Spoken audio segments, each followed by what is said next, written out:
Breakfast. Medical examination.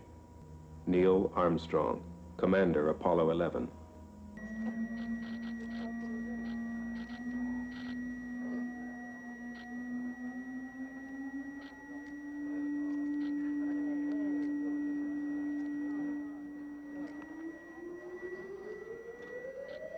With Earth. Houston, Apollo 11, star 40 has just disappeared now in the sextant. Could the trunnion angle 47 something be a little high? Stand by. Hello, Apollo 11, Houston, we'd like you to press on to star. Base 5 clear. Roger. And we're getting a picture on the TV. Okay. You got a good picture, huh? There's a great deal of contrast in it, and currently it's upside down on our monitor, but we can make out a fair amount of detail.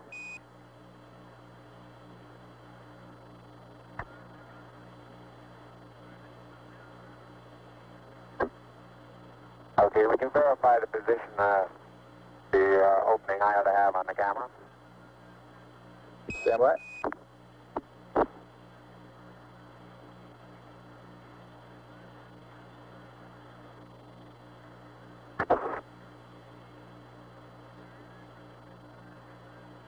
Okay, Neil, we can see you coming down the ladder now. Neil, we can see you coming.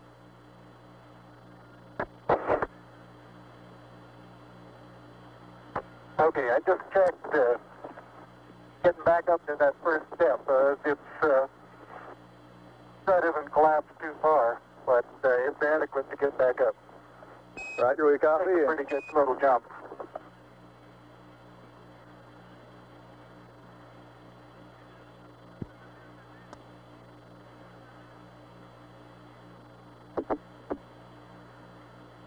Buzz, this is Houston. F2, 1/160th second for shadow photography on the sequence camera. Okay. At the foot of the ladder, the lamb footbeds are only depressed in the surface about 1 or 2 inches, although the surface appears to be very, very fine-grained as you get close to it. It's almost like a powder. Ground mass is very fine.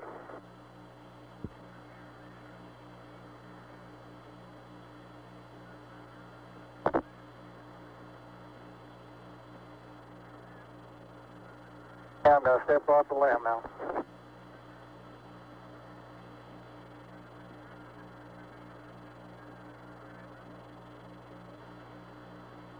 That's one small step for man, one giant leap for mankind.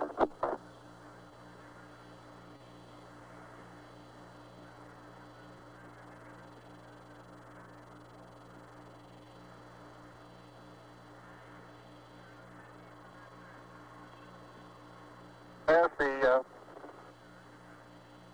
surface is fine and powdery, I can pick it up loosely with my toe.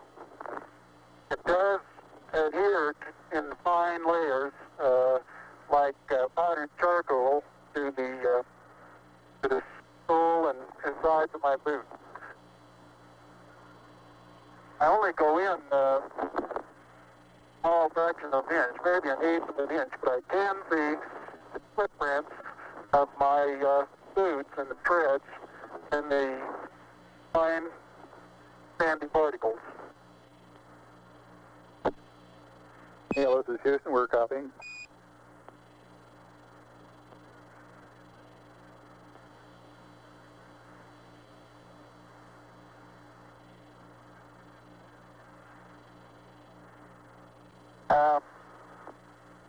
There seems to be no difficulty in moving around as we suspected. It's even perhaps easier than the simulations of 16G that we performed in various simulations on the ground. Absolutely no trouble to walk around.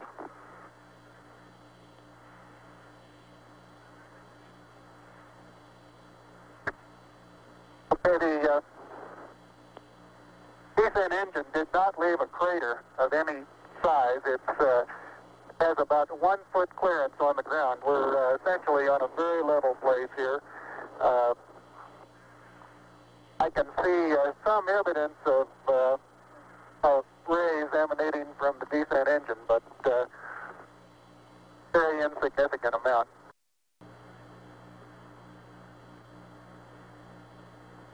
For those who haven't read the plaque, we'll read the plaque that's on the front landing gear of this LEM.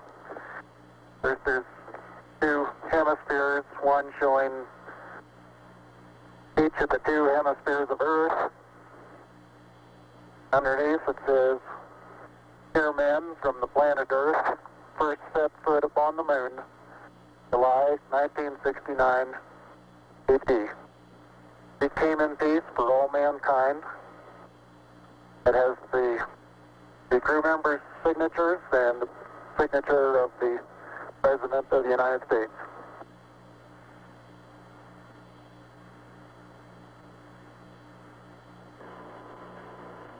Yeah, radio loud and clear. How's it going? Roger, the EVA is progressing beautifully. I believe they're setting up the flag now. Great. I guess you're about the only person around that doesn't have TV coverage of the scene. That's all right, I don't mind a bit.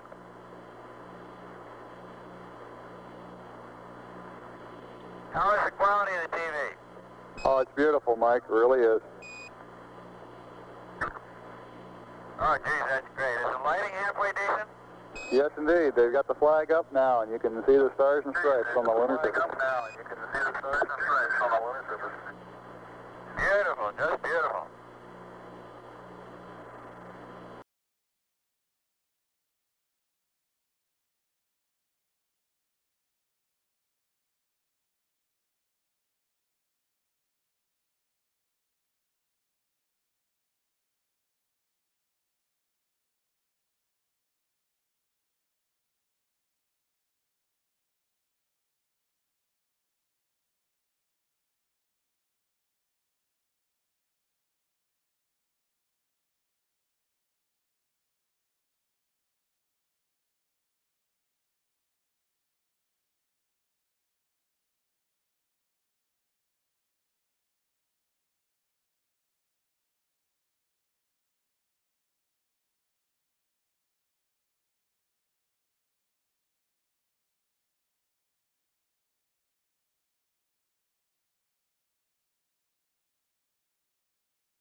Ladies and gentlemen, the first person to land a spacecraft upon the moon and the first person to set foot upon its surface, Mr. Neil Armstrong.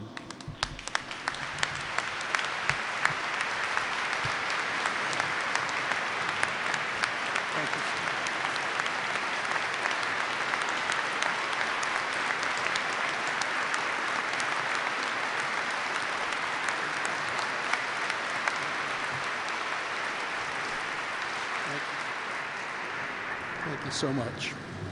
Mr. Speaker, Mr. Reed, Mr. McConnell, Ms. Pelosi, members, distinguished guests. We gather in this remarkable monument to American history. This room connecting the houses of Congress. This room where ideological differences fade in the presence of the overpowering force of pride in what we do and what Americans have achieved. It's a privilege to be in this rotunda. High above us, just below the windows, stretches a frieze with 19 panels depicting important events in American history. The most recent of them, number 19, just above me here, depicts the first successful flight of a man in a powered aircraft by the brothers Wright 108 years ago. The depiction, in addition to the craft and the responsible individuals, includes an American bald eagle carrying an olive branch. Wilbur and Orville Wright were the 45th recipients of the Congressional Gold Medal and the first for achievements in the world of flight. Subsequently, Congressional Gold Medals have been presented 9 times for aviation and rocketry achievements. Today, for the first time, they are being given for achievements in spaceflight. In an appropriate coincidence, Apollo 11's mission emblem and crew patch also featured an American bald eagle carrying an olive branch. The Apollo 11 crew is honored to receive the Congressional Gold Medal and accept, on behalf of our fellow Apollo teammates, all those who played a role in expanding the human presence outward from Earth, and all those who played a role in expanding human knowledge of the solar system and beyond. We thank the Congress very much.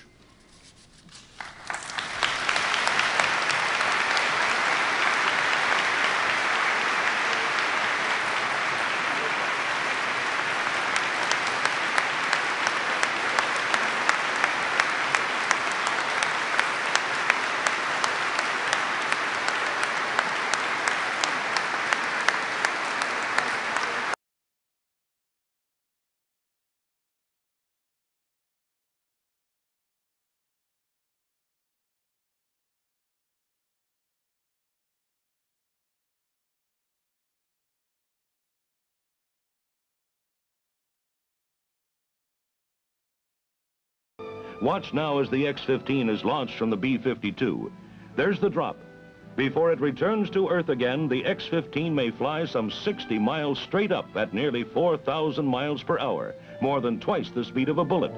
The pilot will be subjected to G-forces and weightlessness, experiences familiar to astronauts. The X-15 is the only craft in the world capable of pilot-controlled flight both in atmosphere and space. Its more than 120 missions have increased our knowledge of pilot performance and flight safety and provided problem answers in developing supersonic aircraft. The experimental X-15 research being done today will play an important part in our air and space travel of the future.